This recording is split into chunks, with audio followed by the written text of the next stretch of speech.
부탁드리겠습니다.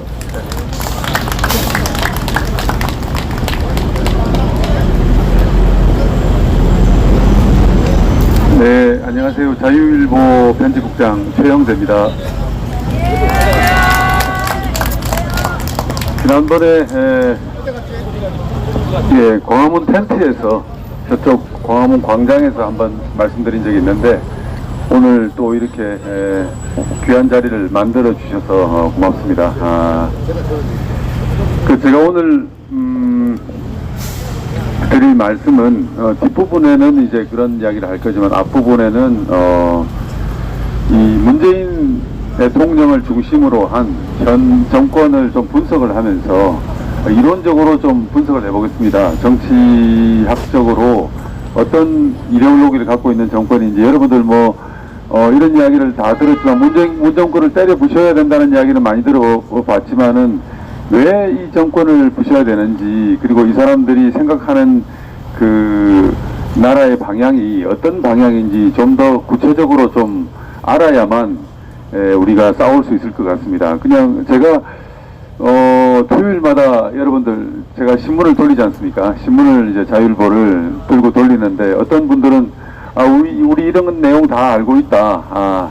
다른 사람들한테 얘기하라고, 저기 일반 분들한테 돌리라고, 이렇게 신문 돌리라고 얘기하시는데, 저는 그럴 때 이제 뭐라고 말씀을 드리냐면은, 당원 여러분들이 더 이런 내용들을 잘 알아야 됩니다. 라고 말씀을 드립니다. 우리가, 적들과 싸우기 위해서는, 공부를 많이 해야 됩니다. 당원 한 사람 한 사람들이, 확실하게 사상적으로 무장이 될 때, 주위에 10사람을 설득을 할 수 있고, 그리고 그 10사람들이 또 그 주위에 또 10사람을 설득할 수 있습니다. 여러분, 우리가 태극기 집회를 서울역에서 할 때 제가 그걸 봅니다. 1번 출구 근처에서 에스컬레이터를 타고 이제 시민들이 올라오는데 그 시민들을 상대로 그냥 무지막지하게 아주 듣기 싫은 그 고성을 지르는 우리 그 동지들이 계세요. 보는데 얼마 전에 조원진 대표께서 그것을 지적하시면서 아무 도움 안 된다고 왜 그러시냐고, 그러시지 말라고. 맞습니다. 우격다짐으로 싸울 일이 아니고 정확하게 적이 어떤 생각을 하고 있는지 우리가 알아야 되겠습니다. 그래서 오늘 좀 그것에 관련해서 차근차근 제가 말씀을 드리겠습니다. 우선 이제 저는 이제 이런 이야기를 드릴 수 있는 게 제가 학생 시절에 말하자면 우리가 알고 있는 빨갱이였습니다. 제가 막스 레닌주의, 특히 레닌주의에 빠져가지고 그런 레닌주의로 무장폭력혁명을 통해서 프로레타리아 노동자 계급 독재를 실현해서 이 나라를 그런 나라로 만들어야 된다는 생각을 가지고 있었습니다. 그래서 물론 지금은 아닙니다. 그것이 얼마나 호황된 생각이고 헛된 생각이란 것을 뼈저리게 느끼고 있고, 그리고 그래서 누구보다도 무엇보다도 그런 생각을 가지고 아직도 그런 생각을 버리지 못하고 있는 이들에 대한 강력한 적개심이 저는 있습니다. 저들이 하려고 하는 것이 뭔지를 아무리 겉으로 아니고 속이 국민들 향해서 속이더라도 저들이 하려고 하는 것이 무엇인지 잘 알고 있기 때문에 저는 그 강한 적개심을 가지고 있습니다. 그래서 그들이 지금 이 문재인 정부가 펴려고 하는 그런 혁명이 무엇인지 차근차근 설명을 드리겠습니다. 여러분, 이 프랑스 혁명 아시죠? 1789년에 이 세계 정치사적으로 아주 기념비적인 사건인데, 프랑스 혁명에서 나온 용어인데요. 르상티망이라는 용어가 있습니다. 이 어떻게 보면은 분노를 이렇게 일으키게 한다는 그런 개념인데요. 지금 좌익들이 바로 이런 르상티망의 개념을 이용해서 지금까지 많은 일들을 벌였습니다. 가장 최근에 2000년 이후에 제가 벌어진 일을 하나하나 열거를 해보겠습니다. 먼저 바로 노무현 대통령을 탄생시켰던 결정적인 사건이 여러분 뭔지 알고 계시죠? 예, 효순양 미선양 사건입니다. 얼마나 그 사건을 가지고 이 좌익들이 조작을 해냈습니까? 여러분 기억나시죠?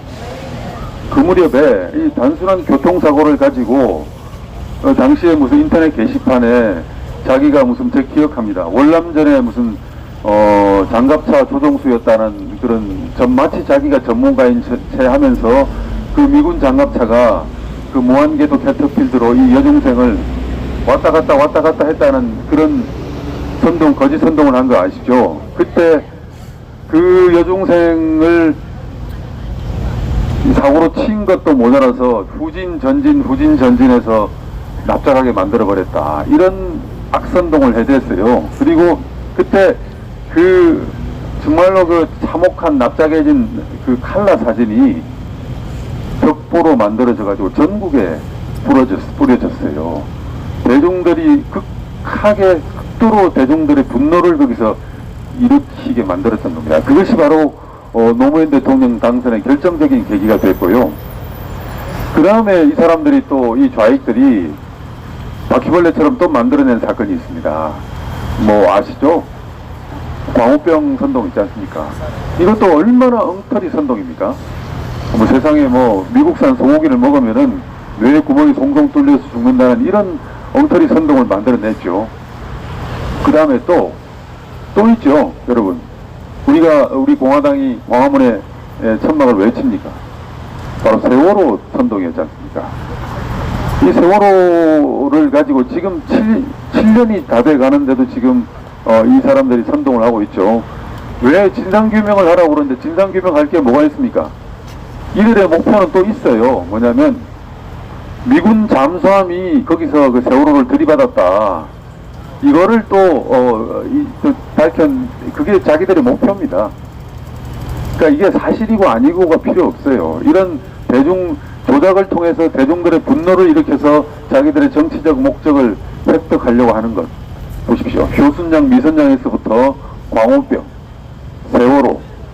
그 하이라이트가 바로 박근혜 대통령을 탄핵하는 사건 아니었습니까? 온갖 거짓 선동들이 판을 쳤고 거기에 언론들이 동조를 했고, 그리고 그렇게 촛불로서 정권을 획득한 뒤에 이제 적폐청산이라는 또 광풍이 몰아쳤지 않습니까? 자, 이 정도 했으면 또 많이 먹었는데 또 최근에 일을 벌이고 있습니다. 바로 이 관제 반일 선동, 이 반일 소동입니다. 보십시오. 효순양, 미선양 사건, 광우병, 세월호, 박근혜 대통령 탄핵, 반일 선동. 이 좌익들은요, 이렇게 조작된 선동으로 대중들의 분노를 일으키고 그걸로서 자신들의 정치적 목적을 획득하려고 합니다. 그러한 촛불 선동, 촛불 혁명으로, 자기들이 말하는 촛불 혁명으로 드디어 문재인이라는 사람이 대통령이 되었습니다. 그러면 우리가 이 문재인 정권과 싸우기 위해서는 이 문재인이 어떤 사람인지를 우리가 좀 이론적으로 그리고 실체적인 그 사실로서 좀 분석을 해 봐야 될 것 같습니다. 문재인이 누구냐? 문재인을 잘 알 수 있는 대표적인 사건이 하나 있습니다. 여러분, 평창 동계올림픽 기억나시죠? 거기에서 그 폐막식에서 문재인 대통령이 아주 중요한 이야기를 했습니다. 나는 가장 존경하는 인물이 신영복이라는 말을 했죠. 여러분, 우리나라의 정치를 분석하려고 그러면은 대략 그 뉴스에 나오는 것만 가지고는 알 수가 없습니다. 여러분, 북한을 분석할 때 결코 노동신문을 가지고 북한을 분석하겠다는 사람들이 있어요. 주로 수정주의적인 입장을 가지고 있는 사람들이 그러는데, 노동신문을 한 트럭이나 보더라도, 한 트럭뿐이나 보더라도 북한을 알 수가 없어요. 북한의 공식 자료를 봐서는 북한을 알 수가 없습니다. 북한의 진실은 어디에 있냐면은 신문에 나오지 않는 김일성의 비밀 지령이나 교시에 북한의 진실이 있습니다. 우리 대한민국의 정치 또한 마찬가지라고 봅니다. 대한민국의 정치를 제대로 알기 위해서는 이런 우리가 공식적으로 나오는, 신문에서 나오는 이런 조국이 무슨 법무부 장관이 됐고 거기서 무슨 스캔들이 터져나고, 이런 공식적인 어떤 그 언론 보도 발표나 안 그러면 정부에서 진행하는 발표나 이런 걸 가지고 대한민국의 정치를 알 수가 없습니다. 대한민국의 정치를 알기 위해서는 세 가지 측면을 보고 입체적으로 분석을 해야 되거든요. 하나는 바로 우리가 알고 있는 공식적으로 드러나는 이런 정치입니다. 바로 지상의 정치, 수면 위의 정치입니다. 우리가 알고 있는 정치입니다. 두 번째, 대한민국에는 이 땅 밑에서 지하에서 벌어지는 전복 정치가 있습니다. 바로 북한의 대남 공작입니다. 여러분, 지난 70년 동안 북한은 하루도 쉬지 않고 우리 대한민국을 향해서 대남 공작을 벌이고 있습니다. 그것을 전담하는 기구가 통전부인데요. 통전부에 여기에 제가 알고 있기로는 북한의 최고 엘리트들 5,000명 정도가 이 통전부에 근무하고 있습니다. 여러분, 국가기관이요 5,000명 정도 최고 엘리트가 근무를 하면은 없는 일도 만들어냅니다. 그 사람들이 지난 70년 동안 대한민국을 향해서 하루도 쉬지도 않고 대남 공작을 펼쳐냅니다. 그러면 그 매일 진행되는 대남 공작의 결과가 우리 대한민국의 정치에 영향을 미치고 우리 대한민국의 정치를 움직입니다. 바로 그것이 지하 정치이고 전복 정치입니다. 그래서 지상의 정치가 있습니다. 그 다음에 지하에 눈에 보이지 않는 우리 대한민국 정치를 좌우하는 그 전복 정치가 있습니다. 또 하나의 더 중요한 요소가 있죠. 우리 대한민국은 아주 또 여기에 많이 영향을 받습니다. 바로 국제 정치입니다. 미국과 일본, 중국, 러시아 등 이제 주변 강대국들이 대한민국을 사이에 두고 벌이는 이 국제적인 게임입니다. 여기에 영향을 받습니다. 이 세 가지를 한꺼번에 종합을 해서 보지 않고서는 우리 대한민국의 정치를 이해할 수 없는데요. 그 극단적인 사건이 바로 박근혜 대통령 탄핵입니다. 여러분, 박근혜 대통령의 탄핵은 결코 미미한 대통령의 스캔들로 이루어진 게 아닙니다. 바로 이 전복 정치가 결정적으로 작용을 했거든요. 이북에서 총동원령 총지령을 내렸고, 그리고 그 남한의 지하 세력들이 일치단결해서 다 들고 나왔고, 그것이 언론으로 보도가 됐고, 일사불란하게 움직여서 결국은 대통령이 탄핵이 된 거거든요. 자, 여기서 제가 왜 이렇게 구절구절 설명을 하냐면, 신영복 이야기를 아까 말씀을 드렸지 않습니까? 가장 명확한 증거입니다. 신영복이 어떤 인물이냐 라면은, 지금 김일성이 남한의 수많은 지하 조직들을 건설했습니다. 김일성이 살아생전부터. 그런데 거기서 김일성이 가장 여러 라인들이 있는데, 대한민국을 움직이는 수많은 지하 조직의 라인들이 있는데, 김일성이 가장 신뢰했던 조직이 뭐냐면 바로 1968년도에 일망타진된 통역당입니다. 통역당입니다. 뭐 요새는 또 이 통역당이 무슨 그 당시에 이제 통역당 뒤에 김종태, 이문규가 사형됐는데요. 이것이 조작이라고 뭐 이런 얘기를 하는데, 여러분 보십시오. 그 무렵에는 바로 저기 평양에서 무장공비들을 집투시켜서 청와대를 습격하던 그런 시기였습니다. 대통령을 바로 무장공비를 보내가지고 저 청와대 뒤편에서 총격전이 나고, 저기 세종전 근처에서 버스가 자폭을 하고 이런 테러가 벌어지던 그런 시기였어요. 그런 무장폭력혁명을 안에서 지하에서 지휘하던 지하당이 통역당이었습니다. 그 통역당의 수괴가 김종태였고, 바로 그 2인자가 이문교인데 두 사람은 사형됐습니다. 그러면 그 한 넘버 3, 넘버 4쯤 되는 사람이 바로 신영복이었어요. 그런 신영복은 20년 정도의 감옥에서 살다가 출소했는데, 그런 신영복을 대한민국의 대통령이 가장 존경하는 인물이라고 그랬거든요.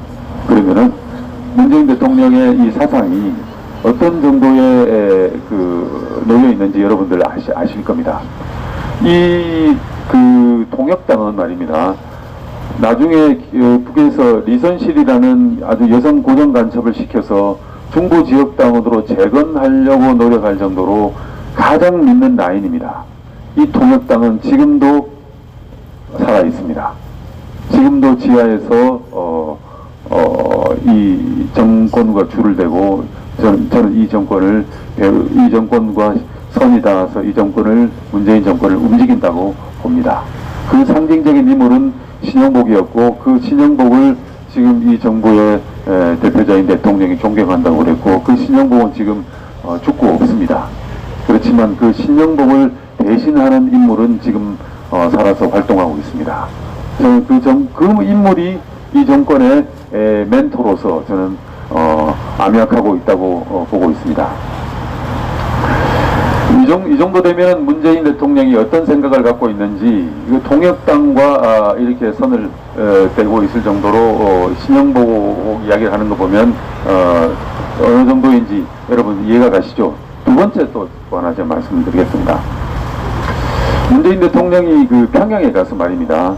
여러분들 기억하시죠? 자신을, 여보세요?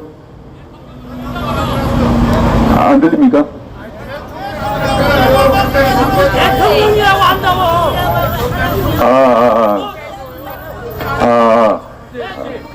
저는 이제 기자라서 이게 입에 이거 있습니다. 네네. 공식적으로 항상 기사를 쓸 때 문재인 대통령이라고 그러고 문 대통령이라고 그러고 뭐 그 용어에서 제가 그렇게 문재인씨로 바꾸겠습니다.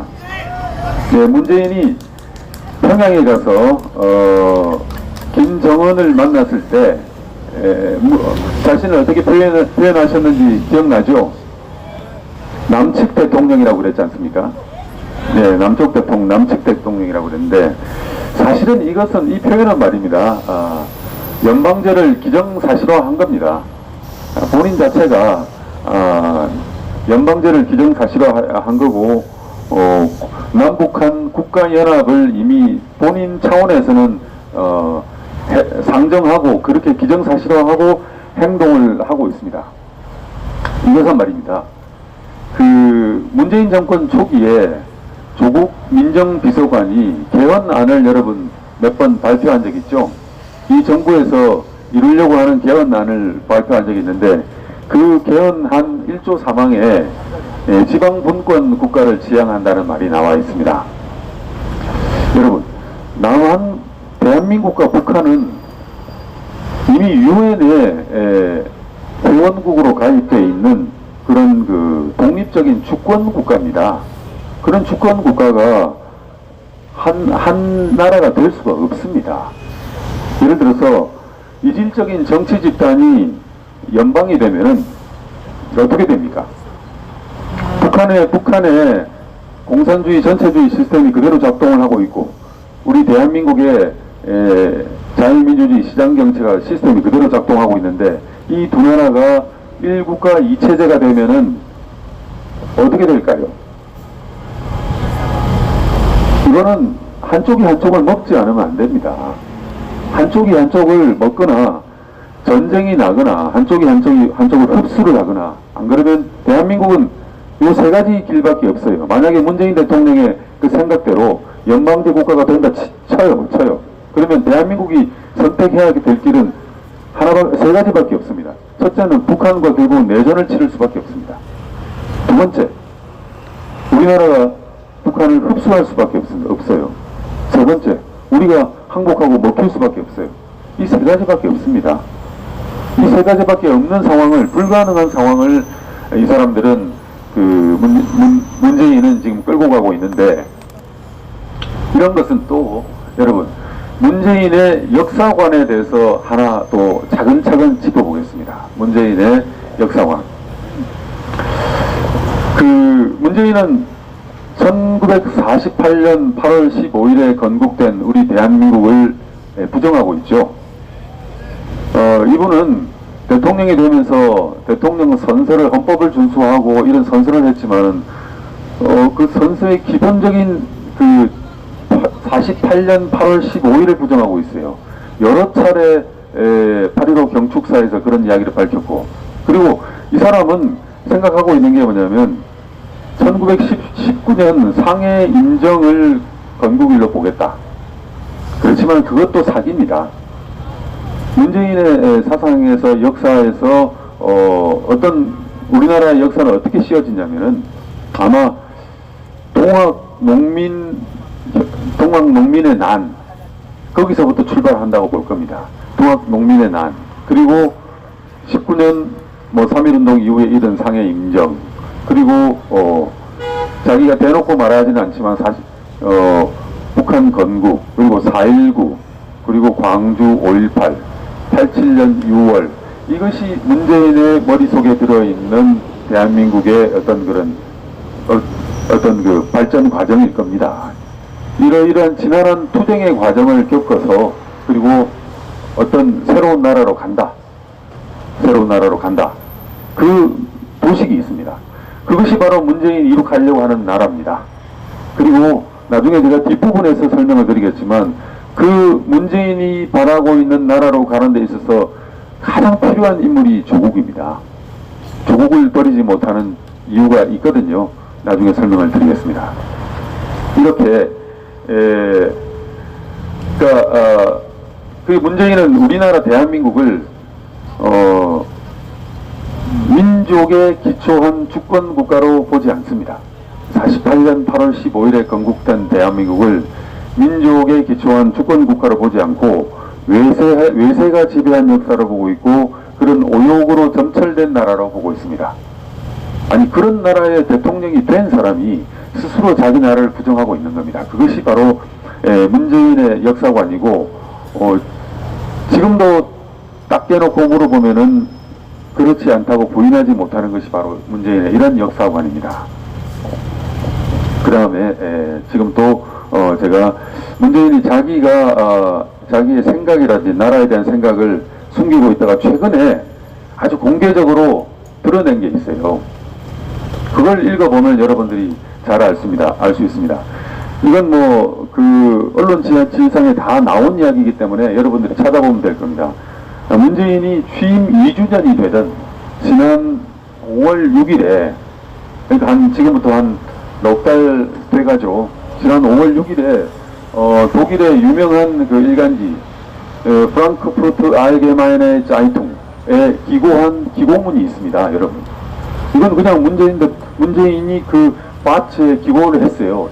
그 기고문 제목이 뭐냐면은 평범함의 위대함, 새로운 세계 질서를 생각하며라는 이 기고문입니다.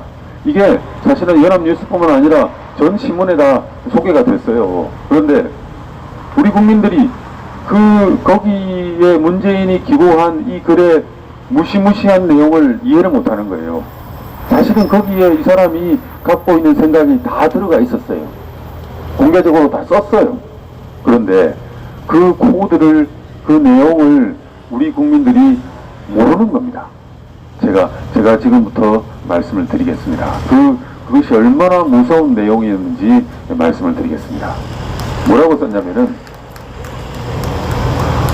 남북의 문제는 이념과 정치로 악용돼선 안 된다. 이런 구절이, 이건 전부 신문에다 연합뉴스, 뭐 다 나온 내용입니다. 제가 뭐 지어낸 내용이 아니라, 지금이라도 어디 네이버나 그 포털에 검색해 보시면 나오는 내용입니다. 문재인하고 뭐 프랑크푸르트 알게마이네 자이퉁함, 이 구절이 나옵니다.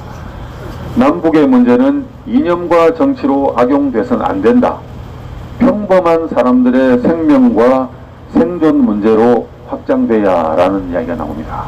여기서 계속해서 이 평범한 사람들이란 용어를 반복합니다. 그러니까 우리가 듣기엔 평범한 사람들 뭐 아무 문제 없지 않습니까? 영어로 말하면 common people 정도로 해석이 되는데, 평범한 사람들이라고 하는데 이게 뭐가 문제가 있어?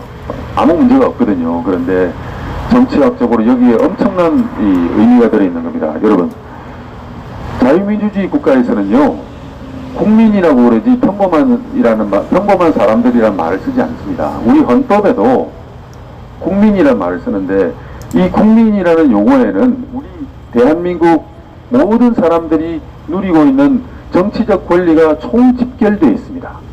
우리가 언제든지 여행을 갈 수가 있죠. 그리고 자기가 마음대로 언론에, 신문에 어떤 그 정부를 반대하는 그 글을 쓸 수가 있죠. 그리고 우리가 서울역에서 매주 광화문 광장까지 정치적인 집회허가 신고를 내고 시위를 할 수가 있죠. 그리고 내가 마음만 먹으면은 국회의원 선거에 출마할 수가 있지 않습니까? 그리고 또 내가 마음에 드는 후보를 누구에게도 간섭받지 않고 비밀 1인 보통 직접 선거로 자기 지도자를 뽑을 수가 있죠. 그리고 내가 열심히 노력해서 내 집을 샀어.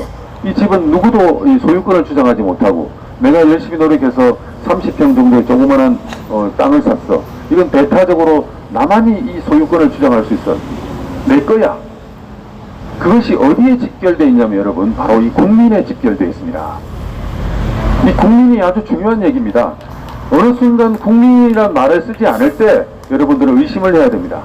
자, 북한에서 공식적인 용어로는 국민입니다.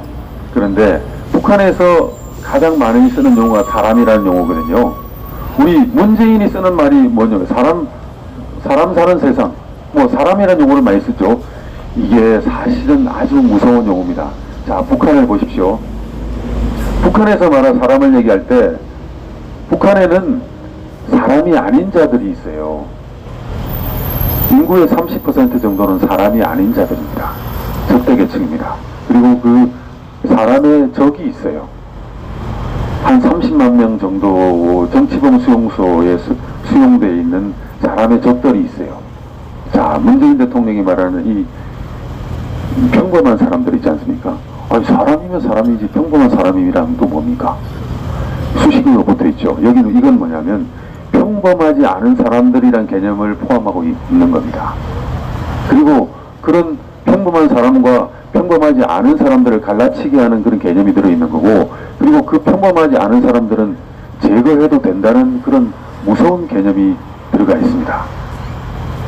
미국이 그러하거든요. 그것을 절대로 표현을 하지는 않습니다. 여러분, 이 평범한 사람들이란 개념은 과거 우리 20세기에 겪었던 아주 위대한 독재자들이 썼던 개념과 연결되는 개념입니다. 제가 하나하나 말을 해보겠습니다. 바로 이 이야기를 가지고 스탈린이 말입니다. 뉴맨이라는 개념을 썼어요. 뉴맨. 그러면서 이 뉴맨이 아닌 사람들 4천만 5천만을 자기 국민을 학살을 했어요. 그리고 히틀러가 이 개념을 썼어요. 폭스툼이라는 용어를 썼거든요. 폭스라는 이거 사람들 이런 뜻입니다. 폭스툼이라는 용어를 쓰면서 그 폭스툼이 아닌 자들을 배제를 시키고 학살을 했습니다. 대표적인 유대인이었습니다.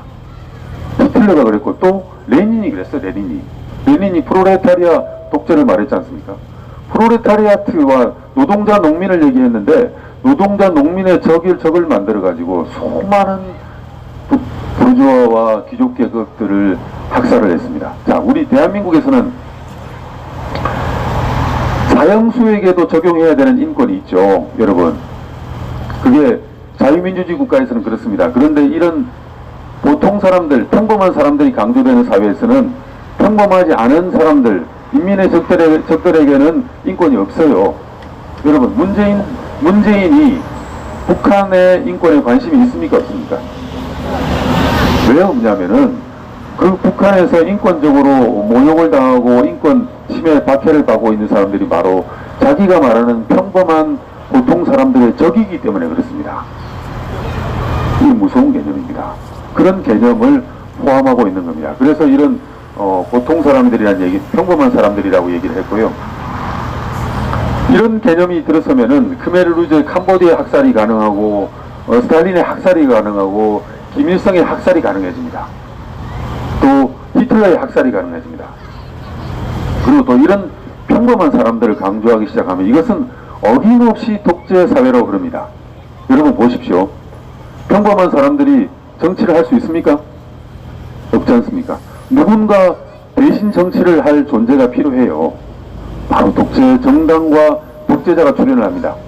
독재 정당과 독재자가 출연을 하고, 그리고 그 독재자에게는 전지전능한 권위를 부여를 하게 됩니다. 스탈린이 그랬고 히틀러가 그랬고 김일성이 그랬습니다. 이런 무시무시한 사상이 바로 문재인의 그 기고문에 들어가 있는 겁니다. 이것을 우리 일반 국민들은 알지를 못해요.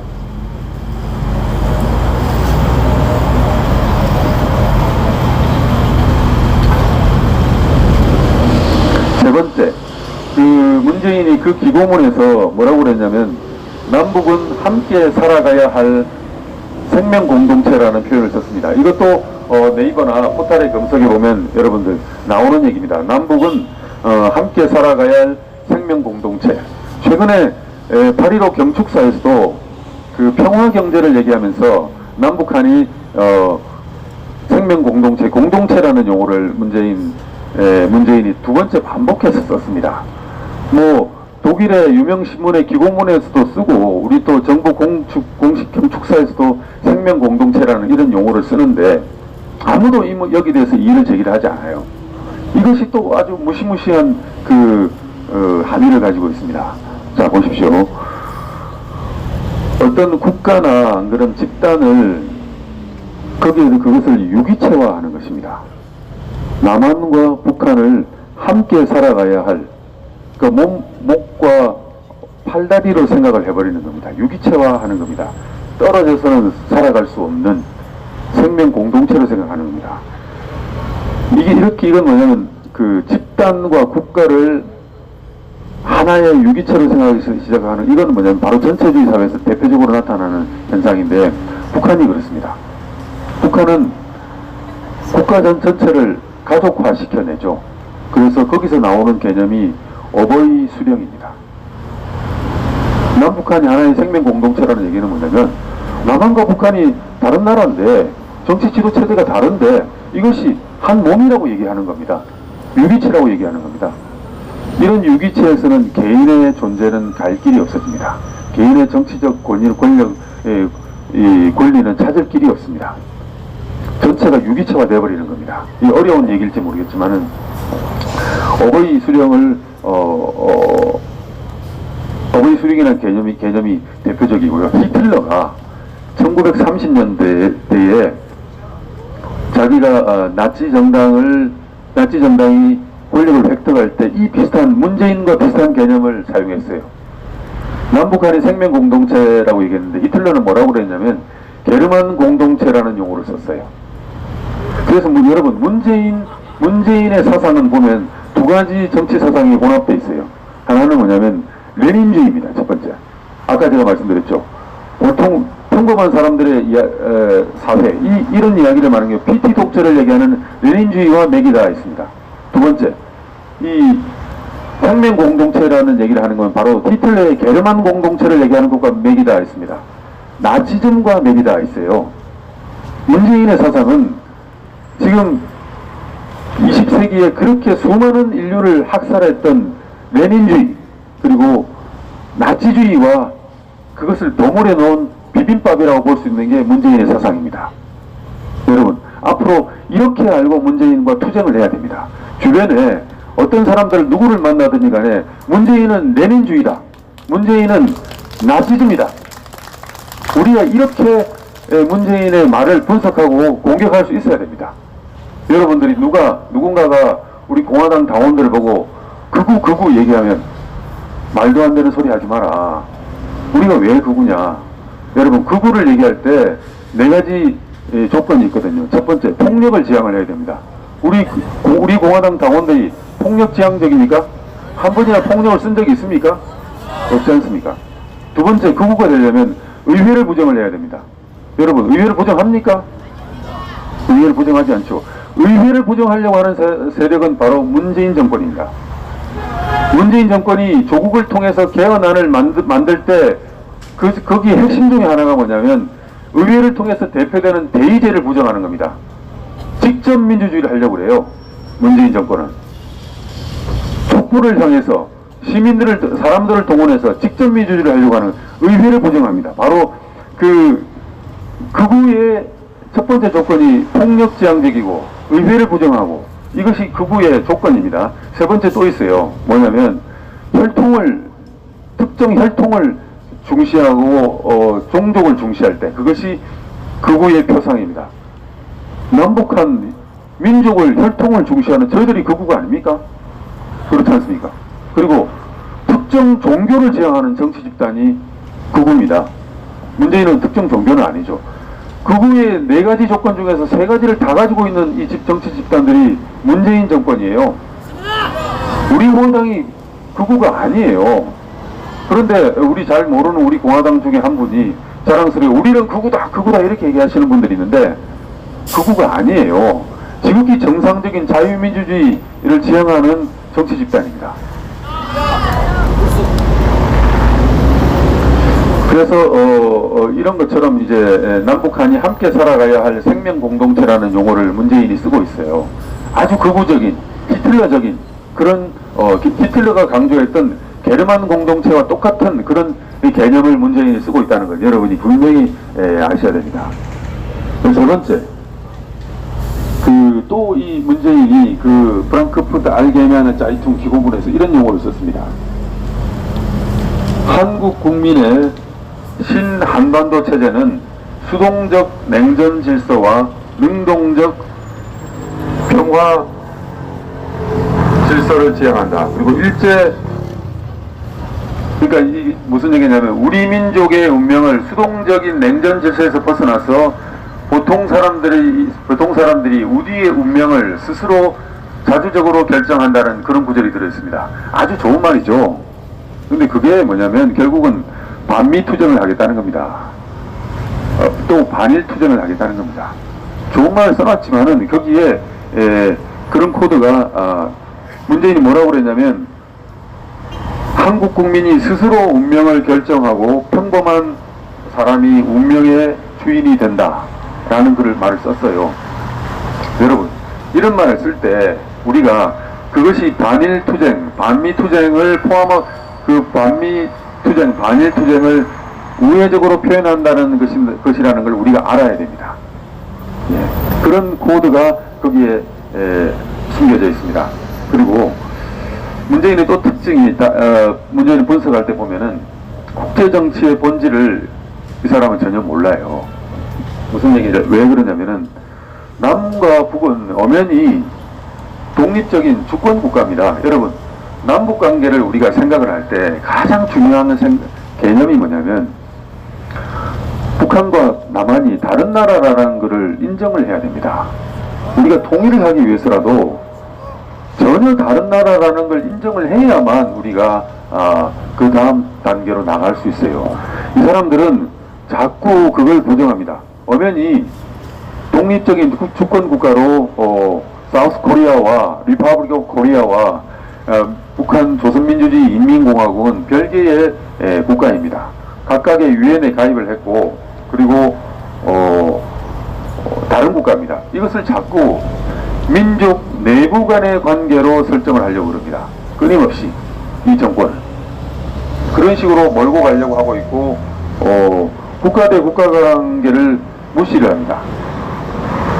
이렇게 민족 내부의 관계를 강조를 하다 보면 바로 김일성이 그동안 살아있을 당시에 조국 평화 3대 원칙 그 원칙에 말려들게 되는 겁니다. 자주 평화 민족 대단결이라는 김일성이 만들어 놓은 그게 있거든요. 거기에 바로 말려 들어가는 전술이 이런 거라는 걸 제가 말씀을 드리고 싶습니다. 그리고 원래 여러분 공산주의에서 민족이라는 용어는 말입니다. 아주 반동적인 용어예요. 공산주의는 뭐냐면 노동자 계급 국제주의를 주장하는 것이지 민족주의는 아주 처단해야 될 반동들의 용어라고 공산주의가 원래 그래요. 원래. 그런데 북한도 원래 그랬습니다. 북한도 1950년이니 60년이니 한 번도 민족이라는 용어를 쓰지를 않았어요. 그리고 실제로 71년도에 펴낸 북한의 역사 사진을 보면은 민족은 뭐라고 나와 있냐면 반동배 몰입애들의 용어라는 그런 용어를 쓰고 있어요. 그러면 북한이 왜 그러면 민족주의 우리 민족끼리라는 용어를 쓰고 있느냐? 철저하게 이 남한을 적화하기 위해서 자기들이 정치적인 전략으로 쓰고 있는 겁니다. 여러분 좌익들이 얼마나 악독한 놈들이냐면요.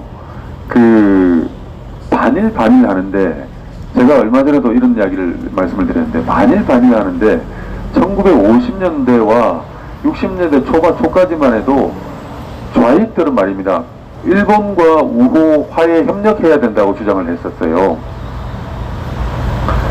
50년대에 반일한 정치 세력은 누구냐면 바로 이승만 대통령입니다. 이승만 대통령이 미국이 그렇게 회유를 했는데도 불구하고 미국과 척을 지고 미국과 싸우면서도 반일을 내세웠거든요. 미국이 끝까지 이승만 대통령에게 일본과 화해하라고 종용을 하고 그 밀가루 원조 끊겠다까지 그 이승만 대통령에게 압력을 가했는데 이승만은 끝까지 반일을 외쳤어요. 그 당시에 조봉암 진보당이라든지 여러 좌익 세력들은 일본과 화해하고 협력해야 된다고 이야기하고 있었어요. 4.19 이후에 북한이 직접 지령해서 여러 정당들이 생겼습니다. 대표적인 정당이 사회대중당인데요. 이 당의 사회대중당의 강령을 보면 일본과 화해 협력해야 된다는 용어를 쓰고 있어요. 그런 이야기를 쓰고 있어요. 그러다가 좌익들이 갑자기 반일로 돌았습니다. 언제 돌았었는지 아십니까? 1964년입니다. 박정희 대통령이 한일 수교를 진행을 하니까 박정희 대통령에게 반대를 하기 위해서 좌익들이 갑자기 반대로 반일을 들고 나온 겁니다. 좌익들은 그 사람들이 말하는 인권 이런 건 전부 정치적 계산에서 나오는 겁니다. 북한의 인권에 대해서 문재인이 전혀 이야기하지 않죠. 무슨 강아지의 인권은 얘기할지 모르겠지만은 북한의 인권에 대해서는 얘기하지 않습니다. 자기들이 얘기하는 것은 그냥 입에 발린 선전선동의 기만책이고 실제적인 내용은 정치적 목적은 따로 있는 겁니다. 해방 후 시기에 산탁 반탁 운동이 벌어질 때 신탁 통치를 가지고 얘기를 할 때 처음에 좌익들과 우익이 전부 반탁을 했지 않습니까? 그러다가 좌익들이 갑자기 찬탁을 하거든요. 소련의 스탈린의 지령에 따라서 그런 겁니다. 반일도 마찬가지입니다. 좌익들이 친일, 일본과의 우호 협력을 얘기를 하다가 갑자기 반일로 돌았습니다. 박정희가 일본과의 수교를 하려고 하니까 김일성이 반일을 지령을 한 겁니다. 여러분, 종군 위안부 문제 있지 않습니까? 종군 위안부 문제가 지금까지 한일 관계를 가로막는 걸림돌로 두고 지금 작용을 하고 있는데요. 여러분, 70년대 위안부 문제 들어보셨습니까? 80년대 위안부 문제 들어보셨습니까? 아니, 위안부 문제가 어디 60년대는 없었고 70년대는 없었고 80년대는 없었습니까? 이게 지금 태평양 전쟁 때 발생한 사건인데 왜 60년대, 70년대, 80년대 이 문제가 나오지 않았겠습니까? 그러다가 갑자기 90년대 이 문제가 발생을 했죠. 여러분, 공산당의 아주 흉악한 업무가 여기에 숨어 있습니다. 제가 일본에서 취재한 내용들을 이 자리에서 잠깐 말씀을 드리겠습니다. 이게 이 오늘 주제와 관계에 있기 때문에 많이 드릴 말씀인데, 제일동포한 여성 다큐멘터리 감독이 있었어요. 이분이 86년도 무렵에 일본에서 종군 위안부 피해자 할머니를 처음으로 오키나와에서 아마 발견했을 겁니다. 찾았어요. 그래서 그 할머니에게서 위안부 문제에 대한 증언을 정치를 했어요. 이거를 전 세계에 알리려고 이 여성 감독이 다큐 영화를 만들려고 이제 하는데 제작비가 없었어요. 그럼 제작비를 최근 우리 북한 인권 영화도 보면은 제작비를 못 만들어서 크라우드 펀딩을 하고 그렇지 않습니까? 이것도 마찬가지였습니다. 돈을 구할 수가 없어가지고 찾다가 조총련을 찾아갔습니다. 여러분, 조총련의 반응이 어땠겠습니까? 조총련이라면 이 문제를 당연히 돈을 대고 후원을 하지 않았겠습니까? 그런데 조총련의 반응이 의외로 어떠했냐면은 거절을 하더라는 거예요. 민족의 수치스러운 문제를 왜 이렇게 부추려고 하느냐? 전쟁 시기에 일어난 일이고 여성과 관련된 일인데 왜 이런 문제를 들춰가지고 나라 망신시키려고 그러느냐? 조총련이 그렇게 반응을 했다는 거예요. 이 여성 감독이 돈을 구하지 못해가지고 이번에 한국에 왔어요. 한국에 와서 여성단체들을 찾아갔어요. 여성운동단체들을 찾아갔어요. 87년, 6년 그 무렵이 됐습니다. 그때 우리나라 여성운동의 데모가 지금 돌아가셨는데 이우정 씨였어요. 이우정 씨를 찾아가서 이 종군 위안부에 대한 영화를 만들려고 하니까 후원을 좀 해달라고 얘기했어요. 그 여성단체 이우정 씨 대답이 참 심각한 문제다. 공감은 하는데 돈은 내놓지 않더래요. 그래서 이 문제가 유야무야 묻혔습니다. 묻혔는데 언제 이게 증폭되기 시작했냐면 90년 10월에 일본 자민당의 간사장인 가네마루 신이 일본 자민당 국회의원들과 그 그 사회당, 공산당, 조총련 일본 그 정치 세력들을 데리고 평양에 갔어요. 김일성을 만났습니다. 독일 일북 수교 협상을 하러 간 겁니다. 그 자리에서 김일성이 조총련 간부들을 통해서 이 종군 위안부 문제를 듣게 됐습니다. 머리 좋은 김일성이 무릎을 쳤습니다. 야, 이거야말로 기막힌 소재구나. 여러분, 화투 칠 때 1타 3피 있지 않습니까? 야, 이게 한 방을 때려가지고 세 가지 이득을 얻을 수 있구나. 첫 번째 뭐냐면 남한 내부에 보수와 진보의 갈등을 일으킬 수 있겠구나. 남한을 갈라치게 할 수 있겠구나. 남남 갈등을 일으킬 수 있겠구나. 그런 소재입니다. 두 번째, 야, 지금 이 대한민국의 한미일 삼각동맹을 우리가 깨야 되는데, 그럼 그 축이 한일, 어떻게 보면 이 수교 협약인데, 한일, 박정희가 65년에 만들어 놓은 이 한일 수교 조약을 깨야 되는데, 이게 위안부 이게 진짜 끝내주네, 이거. 이걸로 깨자. 두 번째 효과입니다. 세 번째, 이건 아직 그 효과를 보지 못하고 있어요. 언젠가는 북한이 일본과 우리 대한민국처럼 수교 협상을 할 텐데 배상금을 받아야 될 거 아닙니까? 근데 배상금을 받을 때 이거는 1억 불을 받을 걸 2억 불, 3억 불로 튀겨 먹을 수 있는 소재야. 이거는. 김일성이 바로 조총련에 지령을 내립니다. 지금부터 이 문제를 무한증폭 선전을 해라. 여러분, 86년도에 찾아가서는 민족의 수치라고 문전박대했던 조총련이 김일성이 지령을 내리니까 바로 행동에 들어갑니다. 그리고 우리나라의 그 지금까지 좌익운동의 총본산이고, 그리고 지금까지 모든 이런 좌익운동을 이끌어왔던, 반일선동을 이끌어왔던 정대협 아시죠? 정신대 문제 대책협의회가 언제 결성이 됐냐면 공고려 공교롭게 90년 11월에 결성이 됩니다. 자, 아까 제가 말씀드렸죠. 90년 10월에 가네마루 시인이 김일성을 만난다고. 한 달 뒤에 대한민국 서울에서 정대협이 결성이 됩니다. 조총련에서 이 위안부 문제에 관련한 기구가 생깁니다. 그래서 91년 1월에 동경에서 종군 위안부 문제에 대한 남북한, 북한, 일본 이 국제회의가 열립니다. 91년 1월에 기록이 다 있습니다. 기록에 그 종군 국제회의가 최초의 국제회의가 열립니다. 그리고 대한민국 서울에 91년 10월에 서울에서 종군 위안부 국제회의가 남북한과 일본의 국제회의가 열립니다. 기록이 다 있습니다. 92년도 9월인가 10월에 아까 말씀드린 이우정 등 그 남한의 여성단체 대표자들과 정대협과 일본 조총련 대표자들 등과 평양의 종군 위안부 문제 대표자들이 세 주체들이 김일성을 만납니다. 그래서 김일성과 이 회담을 하고 결의문을 만듭니다. 그것이 92년도 매달 며칠이나 있습니다. 국회 도서관에 가면 있습니다. 노동신문 일면 토업에 사진이 딱 박힙니다. 여러분, 그때부터 종군 위안부 문제는 날개를 달고 유엔으로 전 세계로 날개 돋친듯이 팔려나갑니다. 영화가 수십 번도 영화가 만들어지고 재탕, 3탕 20년, 30년이 지나도 소녀상이 만들어지고 전 세계로 이게 뻗쳐나갑니다. 여러분, 좌익의 공작이 이렇게 무섭습니다. 이렇게 좌익들은 그 공작을 해야 되는 겁니다. 아까 말씀드렸듯이 반일선동도 그렇고 이 민족이라는 용어도 얘가 왜 이렇게 제가 빠져나갔냐면은 원래 북한이 우리 민족끼리를 얘기하는데 민족은 공산주의 용어가 아니라고 말씀드렸죠. 민족은 반동 사상의 용어고 부르주아들의 용어이고 그런 용어를 쓰면 감옥에 쳐놓고 없애야 되는 용어였습니다. 그것이 북한이 70년 넘어가면서 남한의 대남 공작, 적화 전략의 차원에서 민족이라는 용어를 가져 나오기 시작했고 우리 민족끼리라는 용어를 들고 나온 겁니다.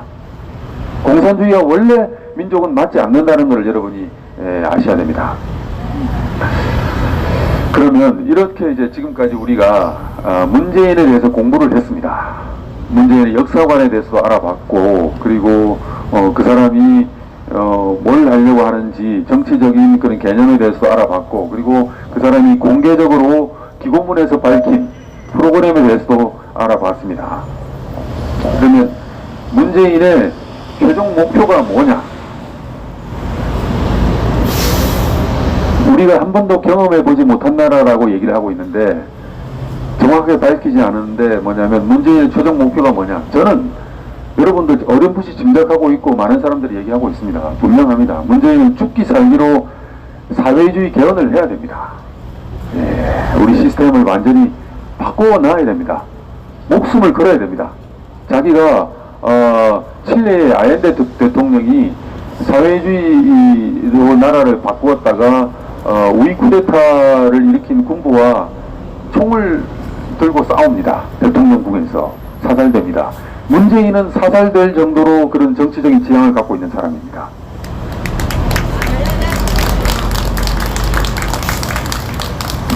예사 만만한 사람이 아닙니다.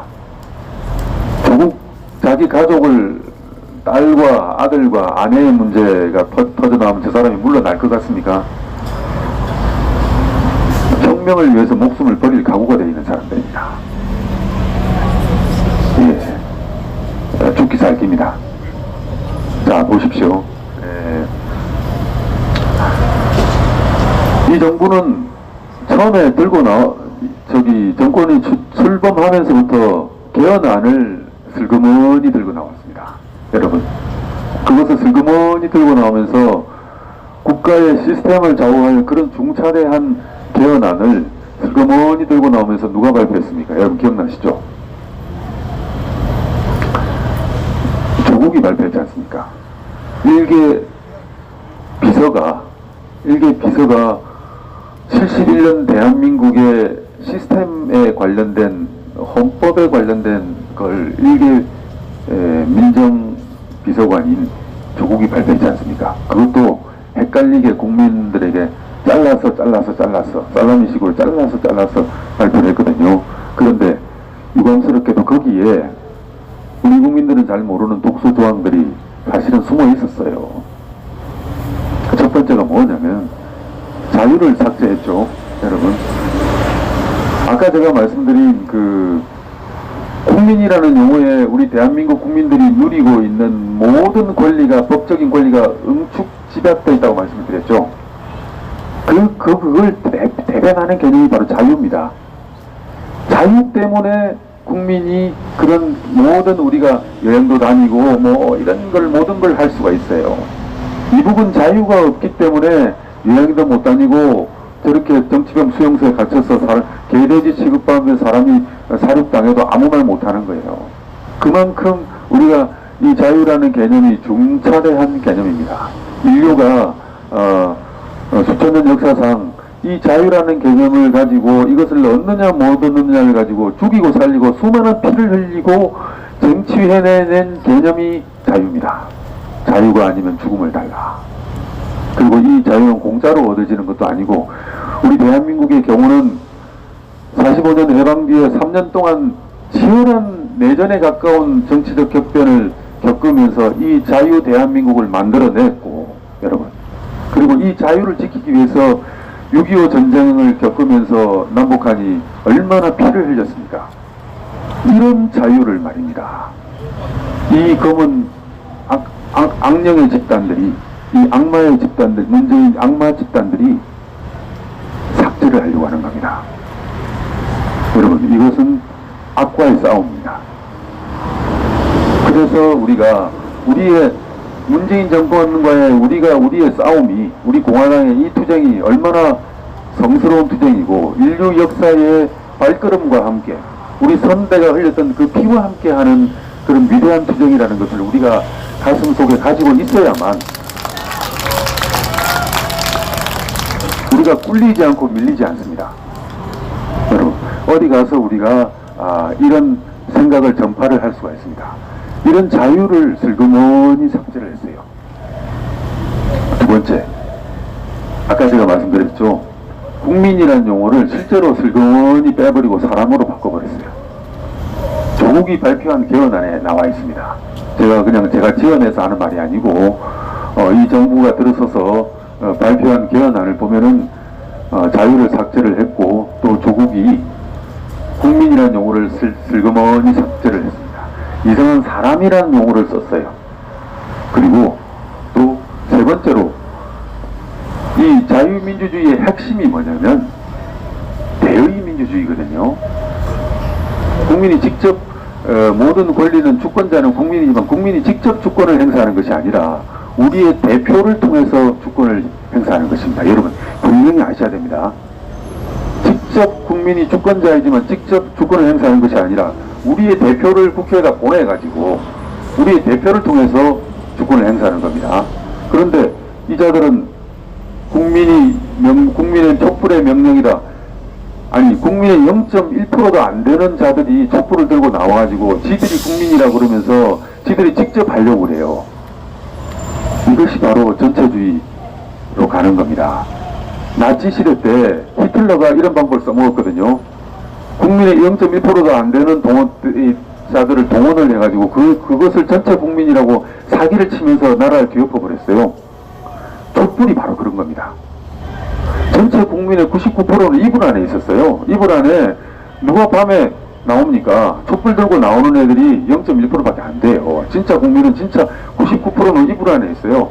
이불 안에 침대 안에서 따뜻하게 자고 있는 국민들은 우리의 대표를 보내서 정치를 하는 겁니다. 이런 대의민주주의의 이 대의민주주의를 부정을 했어요.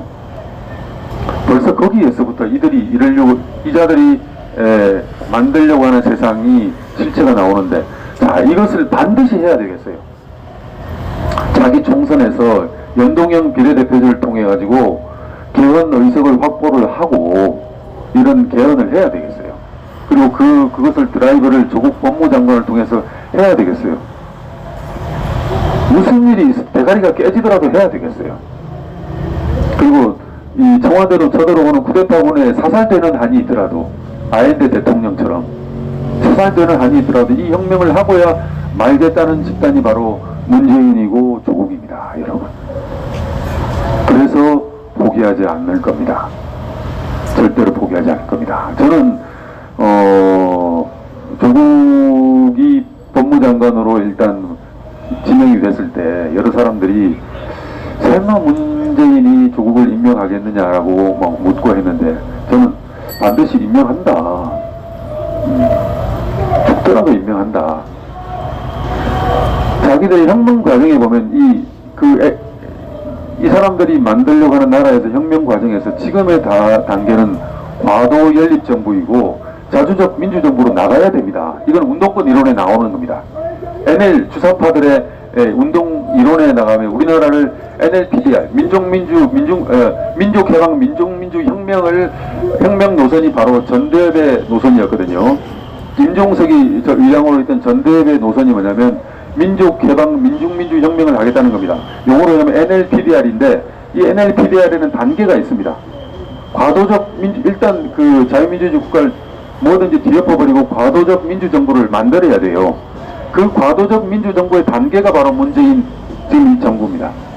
이 정부 단계에서 해야 될 일은 뭐냐면 검찰을 쓸어버려야 되고 경찰을 무력화해야 되고 국가정보원, 군대 모든 것을 국가 권력기관을 무력화시켜야 됩니다. 언론기관을 장악해야 됩니다. 어쩌면 지금 정부가 하는 일과 똑같이 맞아떨어지는 거예요. 그 다음에는 자주적 민주정부로 가야 됩니다. 북한과 연방제가 가능한 나라로 가야 됩니다. 여러분, 지금의 대한민국 헌법으로는 북한과 연방정부가 불가능해요. 불가능하거든요. 연공, 연북이 불가능해요. 그리고 반공을 얘기하는 집단들을 쓰레기 처리할 수가 없어요. 자유일보 편집국장, 자유일보 사장 임유정 기자들을 뭐 영장도 없이 잡아갈 수가 없어요. 지금의 대한민국 헌법하에서는 누구든지 공화당원들을 불시에 체포해 갈 수가 없어요. 그것이 가능한 국가가 뭐냐면은 자주적 민주정부라는 건데 그것은 헌법을 개헌을 해야 가능한 겁니다. 죽기 살기로 헌법을 바꿀 겁니다. 그 심각성을 현재 우리 이 대한민국에서 가장 적나라하게 자각하고 있는 정치 세력이 바로 저는 우리 공화당이라고 봅니다. 저는 언론인이기 때문에 우리 공화당 당원도 아니고 뭐 우리 공화당과 아무런 관계도 없어요. 그리고 자유한국당을 제가 미워할 이유도 없습니다.